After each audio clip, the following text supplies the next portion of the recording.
Well, how I found out was simply, like I said, going to the game. And after a friend of mine told me that, what happened after I left, I just kept thinking, like, well, you know what? It's been like this since I was a kid, and I'm over 40 years old. So I'm thinking it's been 4 decades that things like this have been happening at this field. And for me, I just couldn't get out of my head the fact that even when I was little, we would go up there and play, and then things would happen, and we have to really worry about coming home safe. And so I just wanted to start the process of alleviating that burden from a mother's mind and from a kid's mind who's out there playing on the field. And so just to talk about the field a little bit, how, it has some grass there, but how important is it to you to kind of make that look like a nice new field like so many other communities? You go to their field and then you come to that field and you see a difference. How important is it to you to improve that? Well, something, one of the things that I've learned in life is that when you invest in the community, and literally, I don't have any reason, other than the fact that I'm from there and I want to do something good. There's no ulterior motives. I'm not looking to get anything. I didn't even want to do interviews. I didn't care if my name was even involved.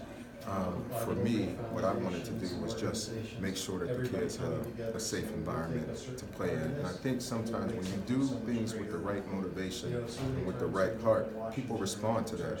My hope is that not only the kids, but the parents and the community would kind of take ownership and not see it as just a field that people go and play football or baseball at, or whatever they may do there.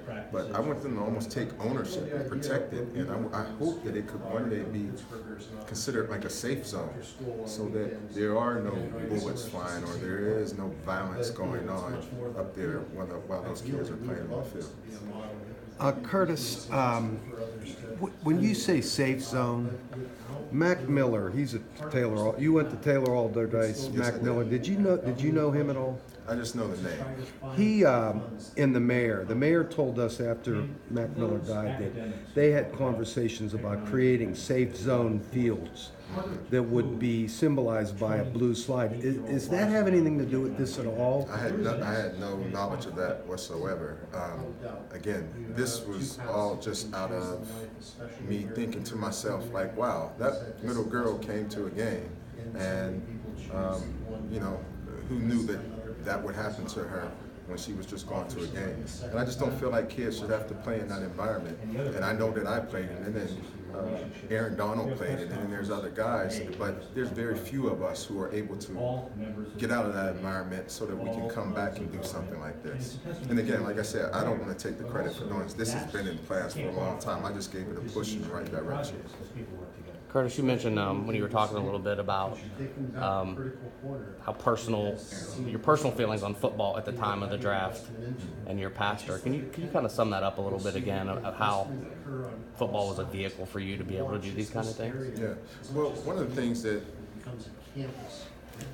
well, I've been very vocal about how, football wasn't my love. That wasn't what I just wanted to do.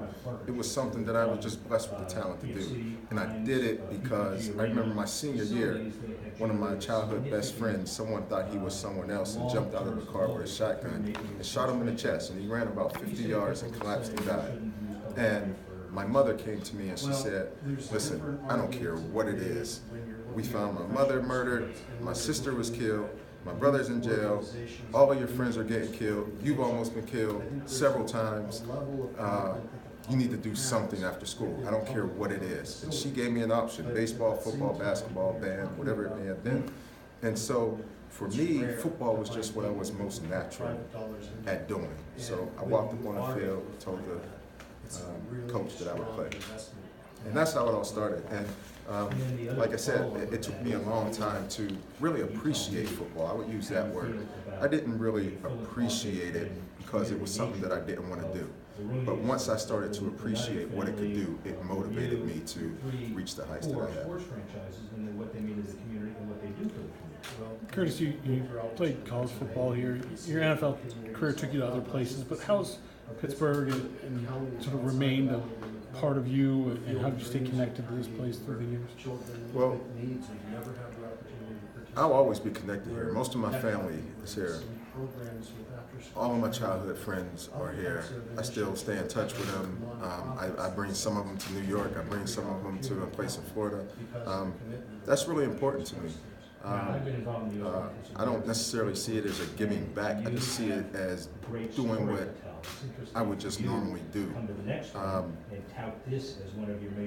At the end of the day, I feel humbled and grateful because you wouldn't believe how many people I've seen with so much more talent than I have, who are now in jail for life or dead, or paralyzed or something like that. And to be standing here before you really humbles me. And I'm a very grateful man. And I think the giving that I do, I usually will try to stay under the radar. This is just something that's more of a public event. But it's just really about impacting people's lives. I'll spend the rest of my life doing that. My goal is to ultimately get to where I can live off of 20% of what I make and give 80%, to worthy causes.